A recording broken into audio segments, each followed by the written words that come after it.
बिस्मिल्लाहिर्रहमानिर्रहीम अस्सलाम वालेकुम everyone, welcome to my YouTube channel. आज की वीडियो का टॉपिक है एडमंड स्पेंसर, उनकी बायोग्राफी, उनका इंट्रोडक्शन, उनके मेजर वर्क्स और उनका राइटिंग स्टाइल। इस टॉपिक के नोट्स आपको वीडियो के डिस्क्रिप्शन बॉक्स में एक पीडीएफ लिंक की सूरत में मिल जाएंगे।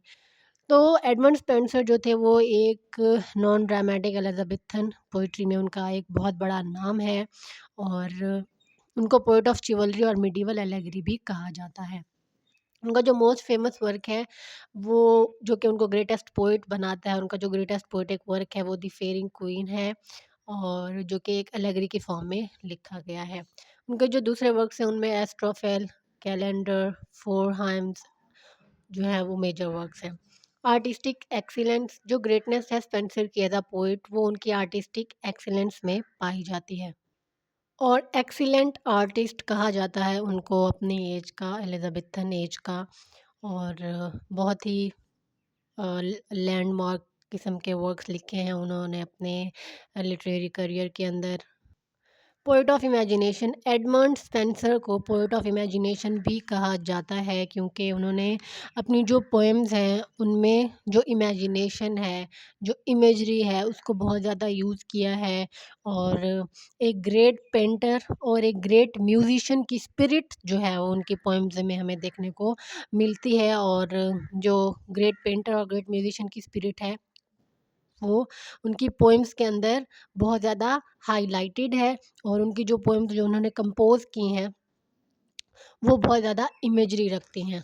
नॉट सैटिरिकल, सैटिरिकल मीन्स कि किसी किस्म का कोई सैटायर नहीं है, कोई हार्श क्रिटिसिज्म नहीं है उनकी पोएट्री के अंदर। उनकी पोएट्री नॉन सैटिरिकल है और उसके अंदर, उनकी पोएट्री के अंदर ना आयरनी है, ना ही सैटायर है और ना ही किसी किस्म का कोई हार्श नोट है उनकी पोएट्री के अंदर। उन्होंने किसी को क्रिटिसाइज़ नहीं किया, किसी के लिए आयरनी इस्तेमाल नहीं, किसी के लिए सैटायर इस्तेमाल नहीं किया, बल्कि उन्होंने जो पोएट्री लिखी है वो पोएट्री के पर्पज़ के लिए ही लिखी है। स्पेंसेरियन सोनेट या स्पेंसेरियन स्टैन्ज़ा। तो एज अ मैट्रिस्ट उनकी जो ग्रेटेस्ट ग्रेटेस्ट कंट्रीब्यूशन है इंग्लिश पोएट्री के अंदर वो है उनका स्पेंसेरियन स्टैन्ज़ा, जो कि उनकी डिस्क्रिप्टिव पोएम्स को बहुत ज़्यादा सूट करता है। और उनकी जो पोएम्स की डिस्क्रिप्टिव नेचर है, डिस्क्रिप्टिव फीचर है उनकी पोएम का, उनको बहुत ज़्यादा सूट करता है।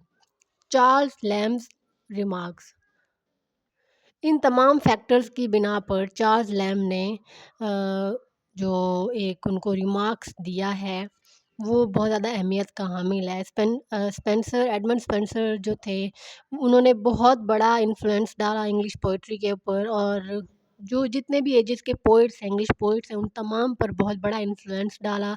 और इस ये बात कहने में भी कोई एग्जैजरेशन नहीं है, कोई हम इसको बहुत ज़्यादा एग्जैजरेट नहीं कर रहे, बढ़ा चढ़ा नहीं रहे। जो कि चार्ल्स लैम्ब ने कहा है, जो वो भी जो एक राइटर थे फेमस, उन्होंने कहा कि Spencer is the poets poet, यानी कि स्पेंसर जो हैं वो शायरों के भी शायर हैं, पोएट्स के भी पोएट हैं।